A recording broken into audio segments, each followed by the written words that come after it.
Karnataka Aryavaishya Mahasabha freedom ಪಾರ್ಕ್ನಲ್ಲಿ ಆಯೋಜಿಸಿದ್ದ global ಆಕ್ಸಿಲರೇಟರಿ ವಿಷನ್ನ summit ಪ್ರಚಾರ ನಡೆಯಿತು. ಅಭಿಯಾನ ಉದ್ಘಾಟನೆಗೊಂಡಿದೆ. ಕಾರ್ಯಕ್ರಮದಲ್ಲಿ ಸಿಎಂ ಡಿಕೆಶಿ, ಆಂಧ್ರಪ್ರದೇಶ ಸರ್ಕಾರದ ವಾಣಿಜ್ಯ, ಕೈಗಾರಿಕೆ ಮತ್ತು ಆಹಾರ ಸಂಸ್ಕರಣಾ ಸಚಿವ ಟಿಜಿ ಭರತ್, ಕರ್ನಾಟಕ ಆರ್ಯವೈಶ್ಯ ಮಹಾಸಭಾದ ಅಧ್ಯಕ್ಷರಾದ ಆರ್ಪಿ ರವಿಶಂಕರ್ ಸೇರಿ ಹಲವು ಗಣ್ಯರು ಪಾಲ್ಗೊಂಡಿದ್ದರು.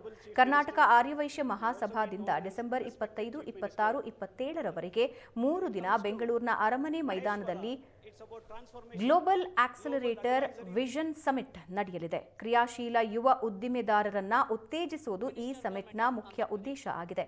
ಜಾಗತಿಕ ವ್ಯಾಪಾರ ವಹಿವಾಟುಗಳಲ್ಲಿ ಇಂದಿನ ಯುವ ಪೀಳಿಗೆಯನ್ನ ತೊಡಗಿಸಲು ಪ್ರೇರೇಪಿಸುವುದು ಕಾರ್ಯಕ್ರಮದ ಉದ್ದೇಶ ಆಗಿದೆ. ಕಾರ್ಯಕ್ರಮದಲ್ಲಿ ಭಾಗಿಯಾಗಿದ್ದ ಸಿಎಂ ಡಿಕೆ ಶಿವಕುಮಾರ್, ಆರ್ಯವೈಶ್ಯ ಸಮುದಾಯದ ಅಭಿವೃದ್ಧಿಗಾಗಿ ಮುಂದಿಟ್ಟಿರುವ ಬೇಡಿಕೆಗಳನ್ನು ಈಡೇರಿಸುವುದು ನನ್ನ ಕೆಲಸ, ಅದನ್ನ ನಾನು ಮಾಡ್ತೇನೆ. ಹಾಗೇನೆ 2028ರ ಚುನಾವಣೆಯಲ್ಲೂ ನಮ್ಮ ಪಕ್ಷವನ್ನ ಬೆಂಬಲಿಸುವುದು ಹಾಗೂ ನನ್ನನ್ನು ಮತ್ತೆ ಮುಖ್ಯಮಂತ್ರಿ ಸ್ಥಾನಕ್ಕೆ ತರುವುದು ನಿಮ್ಮ ಸಮುದಾಯದ ಕೆಲಸ ಅಂತ ಡಿಕೆ ಶಿವಕುಮಾರ್ ಹೇಳಿದ್ರು. ನಿಮ್ಮ ಮಾತೃಭಾಷೆ ತೆಲುಗು ಇರಬಹುದು, ಆದರೆ ನಿಮ್ಮ ಹೃದಯ ಭಾಷೆ ಕನ್ನಡ. ಸೊ ಹಂಗೆ ನೀವೆಲ್ಲರೂ ಕೂಡ ನಮ್ಮ ವೈಶ್ಯ ಜನಾಂಗ, ಶೆಟ್ರು ಜನಾಂಗ ಬಹಳ ಹತ್ತಿರದಿಂದ ಬಲ್ಲೆ. ನಮ್ಮೂರಿನಲ್ಲಿ ನನಗೂ ಈ ಜನಾಂಗಕ್ಕೂ ಮಧ್ಯ ಒಂದು ಗೋಡೆ ಮಾತ್ರ ಮಧ್ಯ. ಯಾವ ರೀತಿ ನೀವು ಬದುಕ್ತೀರಿ ಅನ್ನೋದು ಕೂಡ ನಾನು ಬಲ್ಲೆ. ಸಂಸ್ಕಾರಕ್ಕೆ, ನ್ಯಾಯ ನೀತಿಯಿಂದ ಧರ್ಮವನ್ನು ಪಾಲನೆ ಮಾಡೋಂಥ ಒಂದು ದೊಡ್ಡ ಸಮುದಾಯ ಈ ವಾಸವಿ ಸಮುದಾಯ.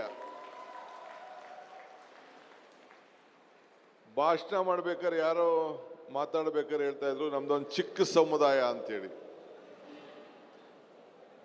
ಆ ಒಂದು ಭಾವನೆ ನಿಮ್ಮಲ್ಲಿ ಬರಬಾರ್ದು. ನಿಮ್ಮ ಚಿಕ್ಕ ಸಮುದಾಯ ಆದರೂ ಕೂಡ ನೀವು ಉದ್ಯೋಗಿಗಳಲ್ಲ, ಉದ್ಯೋಗವನ್ನ ಸೃಷ್ಟಿ ಮಾಡುವಂತ ಜನ.